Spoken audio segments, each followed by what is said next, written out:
घर से निकलते ही थोड़ी दूर चलते ही रास्ते में उसका। अरे अरे, क्या सोचा उसका घर आएगा? नहीं भाई, अफसोस टोल टैक्स आ गया। कवि ने कितनी अच्छी परिकल्पना की, मगर अफसोस इस टोल टैक्स ने सारा कचरा कर दिया। लेकिन आप लोग चिंता बिल्कुल भी मत कीजिए, क्योंकि भारत सरकार ने आपके दिल की बात सुन ली है और ये टोल टैक्स सिस्टम बहुत जल्दी खत्म होने वाला है। साथियों, विवेचना में आपका स्वागत है। मैं अमरेंद्र सिंह राठौर आज बात करने वाला हूं GNSS यानी global navigation satellite system based toll collection system की। चलिए वीडियो को शुरू करते हैं। अब टोल टैक्स सिस्टम को हम शुरुआत से समझते हैं। ये टोल टैक्स सिस्टम शुरू कैसे हुआ? सबसे पहले टोल टैक्स सिस्टम में क्या था? चुंगी वाला सिस्टम। क्या होता था कि हम किसी रोड पे जा रहे हैं और आगे गए तो एक बैरियर लगा हुआ है। बैरियर लगा हुआ, हमने अपनी गाड़ी रोकी या अपना ट्रैक्टर है, जो भी वाहन है वो रोका, और एक तंबू में भैया बैठे हुए होते थे, उनको हमने कुछ पैसे दिए, जो उनकी टोल फीस होती थी। हमने उनको पैसे दिए, उन्होंने उस साइड से रस्सी ढीली कर दी और उस पर दूसरी साइड जो डंडा या बल्ली होती थी ना, उस पर दूसरी साइड बेट लगा हुआ था और उस बेट की वजह से वो डंडा उड़ जाता था और हम आगे बढ़ जाते थे। और इसमें एक चीज और थी कि अगर भैया हमारी जान पहचान के हुए तो हमारा टोल बच जाता था, हमें इसके पैसे नहीं देने पड़ते थे। फिर धीरे धीरे समय बदला और बड़े बड़े हाईवेज बने, बड़े बड़े एक्सप्रेसवेज बने, तो उन पे जो टोल सिस्टम लगाया गया वो कंप्यूटर बेस्ड टोल सिस्टम लगा दिया गया। फिर उसमें क्या हुआ कि टोल बना हुआ है, हमने अपनी गाड़ी रोकी और उनको पैसे दिए, उन्होंने हमें पर्ची दी और हम आगे बढ़ गए। फिर धीरे धीरे समय और बदला और प्रगति हुई, तो NHAI यानी कि national highway authority of India एक नया टोल सिस्टम लेके आए, जिसको फास्टैग के थ्रू यानी कि फास्टैग बेस्ड टोल सिस्टम आ गया हमारी लाइफ में। लेकिन इन सभी टोल सिस्टम में कुछ चीजें कॉमन रही, जैसे लगातार टोल कलेक्शन में वृद्धि हुई। एक बात और कॉमन रही, वो ये थी कि इन सब सिस्टम में हमें अपनी गाड़ी को रोकना होता है और उसके बाद टोल की पेमेंट होती है, उसके बाद हमें आगे जाने दिया जाता है। फिर वो चाहे कैश पेमेंट वाली प्रणाली रही हो या फास्टैग से स्वतः टोल कट जाने वाली प्रणाली हो, दोनों में ही हमें क्या होता है? रुकना पड़ता है। लेकिन इन सब चीजों के बीच भी कुछ लोग ऐसे होते हैं जो टोल बचा ले जाते थे। तो इन सब चीजों को खत्म करने के लिए भारत सरकार एक नया टोल सिस्टम लाई है, जो कि है GNSS बेस्ड टोल सिस्टम। दोस्तों, इस सब के लिए भारत सरकार ने टोल फीस रूल 2008 में भी संशोधन कर दिया है, जिससे सैटेलाइट बेस्ड टोल भी लिया जा सके। तो चलिए दोस्तों, अब हम ये समझते हैं ये GNSS काम कैसे करेगा, ये इसकी जो प्रोसेस होगी वो कैसे होगी, हमारी लाइफ में ये आएगा कैसे, इसको अप्लाई कैसे किया जाएगा। इसको हम कुछ 4-5 पॉइंट के माध्यम से समझते हैं। सबसे पहले आपकी गाड़ी में एक ऑन बोर्ड सिस्टम इंस्टॉल कर दिया जाएगा, जिसको हम आसान भाषा में समझें तो जैसे कि एक GPS है, उसको आपकी गाड़ी में इंस्टॉल कर दिया गया।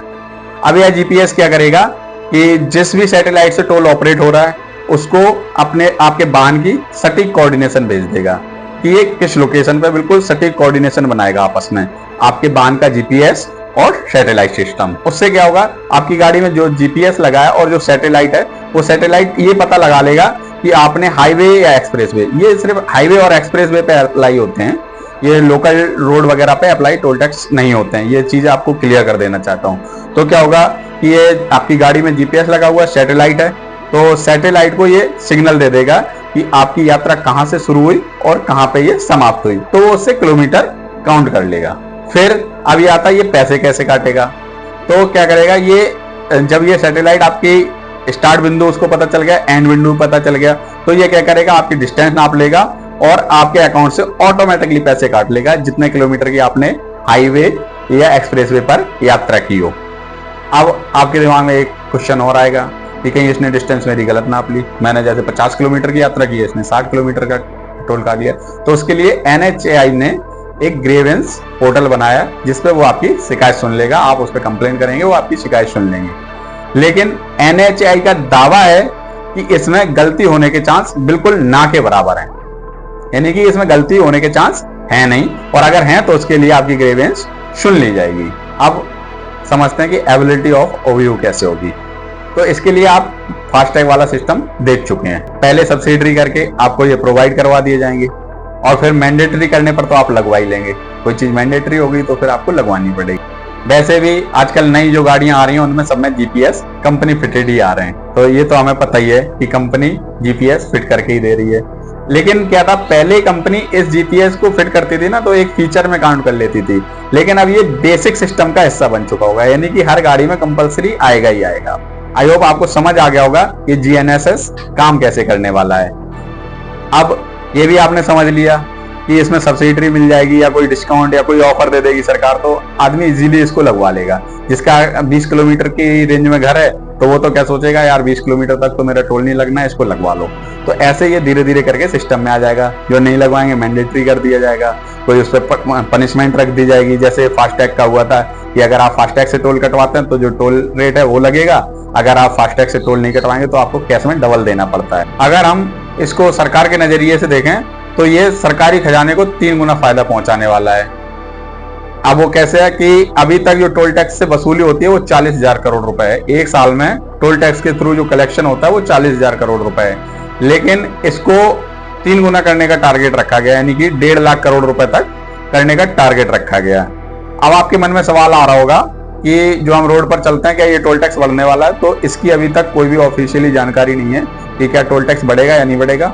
हाँ, बढ़ भी सकता है, नहीं भी बढ़ सकता है, ये कंफर्म नहीं है। लेकिन ये जो प्लानिंग की है सरकार ने जीएनएसएस की, तो इसके थ्रू सरकार का ये प्लान है कि जो टोल टैक्स वसूली में लीकेज थे उसको रोकने का पूरा प्लान ये जीएनएसएस के माध्यम से सरकार कर रही है। पहले लोग कभी कभी जो टोल बूथ पर भैया या जो मैडम बैठी रहती थी उनके जानकार होते थे, तो उस वजह से टोल टैक्स देने से बच जाते थे। या फिर कोई कोई क्या करता था कि टोल टैक्स पर गया, अपनी सवारी छोड़ी और वहां से यू टर्न लेके वापस आ गया। जैसे बस वाले क्या करते थे, एक बस इस तरफ खड़ी हो गई, एक टोल के उस तरफ खड़ी हो गई, तो उनने इस तरफ सवारी उतार दी, उस तरफ दूसरे बस वाले ने ले ली, तो उससे टोल टैक्स बचा लेते थे। या कोई क्या करता था, कोई शॉर्टकट देख लेता था, जैसे ही टोल आया उसने शॉर्टकट ले लिया और थोड़ा सा राउंड लेके चले गए।